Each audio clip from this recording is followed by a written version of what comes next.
या जो भी आपकी मांग या विभिन्न संगठनों और कर्मचारी संगठनों ने आज जो भी ज्ञापन मेरे को दिया है, मैं आपको ये जरूर आश्वस्त करता हूँ कि ये सारी बातें सरकार तक और माननीय मुख्यमंत्री जी तक अवश्य पहुँचाई जाएंगी। ये मेरा कर्तव्य भी बनता है कि जो भी आपकी डिमांड्स हैं उसको हम सरकार तक जरूर पहुँचाएं। धन्यवाद जी साहब का।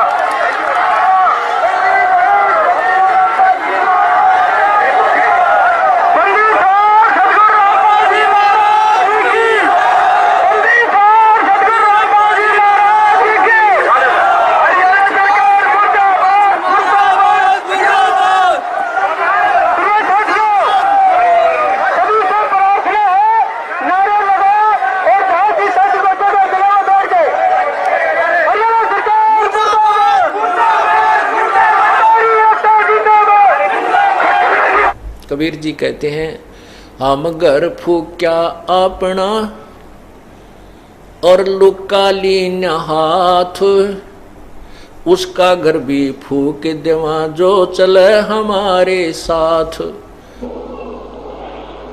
पहले तो मोह ज्ञान नहीं था, प्रेम बनाना तेरे में। पहले तो मोह ज्ञान नहीं था, प्रेम बनाना तेरे।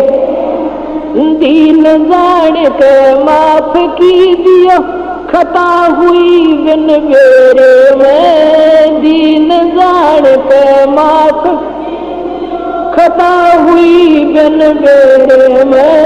अणगिण अवगुण भर मेरे में, माफ करो तकसीर।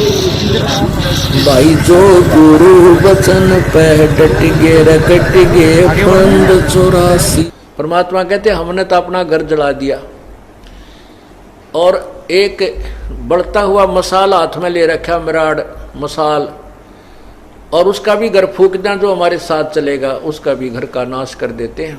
अब यहाँ इस बात को समझना है कैसे नाश करते हैं। हमारे शरीर में और ज्यादा जो मोह ममता रूपी घर किए हुए हैं, ये अड़ंगा भरा है।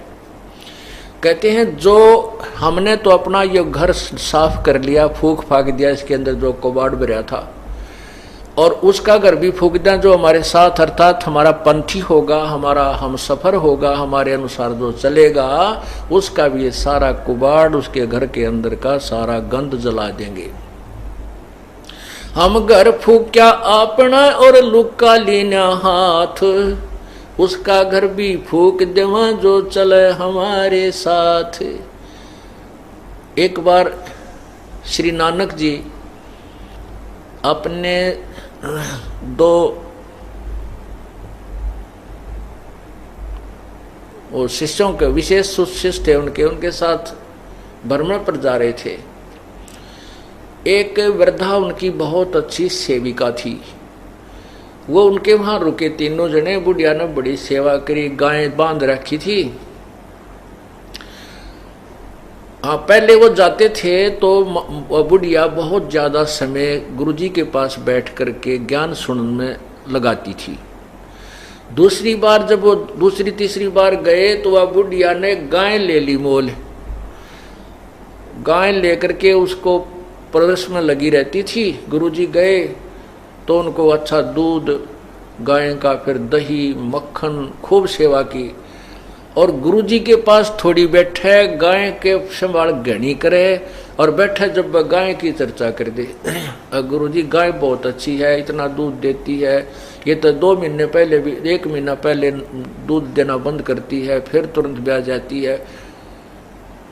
अब फिर क्या कहती है परमात्मा, जब गुरुजी चलने लगे, सुबह नो बोले भगवान करे बुढ़िया तेरी गाँव मरियो। ओ ले भाई, ये गाँव मरियो, ये आशीर्वाद दे दिया कि परमात्मा रब करे तेरी गाँव मरियो। अब बुढ़िया भी गुरुजी के मुंह का ना देखे, भाई यूं के कया गुरुजी ने अच्छी सेवा करी, दूध पियाया, घी खवाया, गाय कर ये मरियो। तो आगे चल के वो दोनों शिष्य पूछने लगे, गुरुदेव आपने उस बुढ़िया का दिल तोड़ दिया। वो तो बड़ी खुश हो रही थी गाय को पाल करके, और आपने दुर्शीष दे दी कि उसकी गाय मरे, और वो तो बहुत दुखी हो जाएगी। तो गुरुजी बोले भाई फिर बताऊंगा इस प्रश्न का उत्तर, अभी मैं कुछ नहीं दे सकता। अब वह तीसरे दिन गाय मर गई बीमार होकर। गाय मर गई, बुढ़िया 2-4 दिन तक दुख पाई। फिर वह फुर्सत होगी तो पहले तो वो नित्यनेम सुबह का जो गुटका भी ना कर पावा थी है, उस गाय मुर्जी पुड़ज रह जाती, दिन मरण के रह रहे थोड़े, कति बुढ़ा पावर कोडी कोडी चालर गां के चिपटी रही थी, भजन ना करे थी। तो फिर वह बुढ़िया ने वो भजन का समय खूब मिल गया, अपना अच्छा भजन करे, सुबह शाम दोपहर दिन में भी उलगी सी होगी। फिर गुरुजी आए 2-1 महीना के बाद। अब उन चेलों को ये हो रही बुढ़िया जाते मोगरा मारेगी महाराज, भाई तू खड़ा आगे मेरी गाँव मरेगी, आशीर्वाद दुर्शाशीष दे के गए थे। तो जाते ही बुढ़िया ने बड़ी सेवा करी, खाट बिछाई, बैठाए गुरुदेव को। तब परमात्मा गुरुजी ने पूछा कि बुढ़िया सुना कुछ भजन सिमरन ठीक बन रहा है, बिला जी मौज होगी, और आपका जो वचन फल गया वो गां मरगी, वह गां ना मरा होता मैं मरूं। अर्थात मैं अधूरी जाती, मेरी भक्ति नहीं बनती प्रभु, वह गां की मृत्यु होने से, और मुझे भजन का समय मिल गया, आपने मेरे ऊपर बड़ा प्रेम किया। तो परमात्मा ने कहा बुढ़िया उस समय तक तने मैं बहुत बुंडा लग गया, जब तक तुम अंदर अंदर खूब गाल दे थी मेरे, तुम बताइयो किसे गुरुजी हुए, मेरे पशुओं ने मार कर राजी है, कहा जी एक बार तो मन में खोट आया था, परंतु बाद में समझ में आई। तब परमात्मा उस गुरुदेव ने बताया श्री नानक जी ने कि बुढ़िया ये काल का जाल है, ईब तेरा कौन सा पहलवान बनने का समय है, अपने 2 रोटी खा लो की सूखी भजन करे, बताई दूध मत के काटेगी, के दही न फूकेगी, टाइम तेरा थोड़ा सा रह रहा है, भक्ति तू कर नहीं रही थी, सारा दिन गाय की चर्चा चल रही थी, इससे के चक्कर में रह थी। मैं भी तेरे पास डटा तो तूने सारा दिन में तो जो है ना 10% मेरी बात सुनी, 90% तू अपने झंझट में फंस रही थी।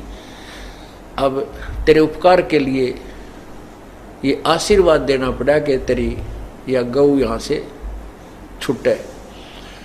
तो पुण्यात्मा फिर बुढ़िया का कसूती समझ में आ गई, कि भगवान कति नाश हो गया था, मेरे तो अंतिम समय आ रहा था और कति राम नाम की रुचि रही नहीं थी, गाय मुड़ हो रही थी। तो पुण्यात्मा संत जो करते हैं वो ठीक करते हैं, भगवान जो करता है वो बहुत अच्छा करता है। उसके लिए क्या बताते हैं कि कोट जन्म तन भर मत होगे, कुछ ना हाथ लगा रे, कुकर सुकर खरबा बोरे कौआ हंस वगारे। कोटि जन्म तू राजा की न मिटी न मन की आशा, और भिक्षक होकर दर दर घूम लिया, ये मिला ना निर्गुण रासा। इंद्र कुबेर इसकी पदवी ब्रह्मा वरुण धर्मराया, और विष्णुनाथ के लोक को जाके फिर भी उल्टा आया। अब उस माई का यह बात समझ में आई तो वह घनी खुश होगी। नो बोली बेटा तक गया सो यो तो दुख भुला नहीं जाता, लेकिन अब काम सीधा मिल गया मुझे। अपनी भक्ति करी बुढ़िया ने खूब डट के, और कहते हैं वहाँ उसके दूसरे पड़ोसी बता रहे थे कि शाम के समय एक पैर नीचे बुढ़िया का, एक पैर ऊपर, और नो कड़लाएं जैसे नो की नो सुबह बैठी पाई मरी पाई, आराम से गई। यानी इतना सुंदर मौत हुई, पता भी नहीं चला। तो पुण्यात्माओं, इस काल के जाल को परमात्मा कबीर जी कहते हैं, हम घर फूक्या अपना और लुका लीन हाथ, उसका घर भी फूक देवा जो चले हमारे साथ।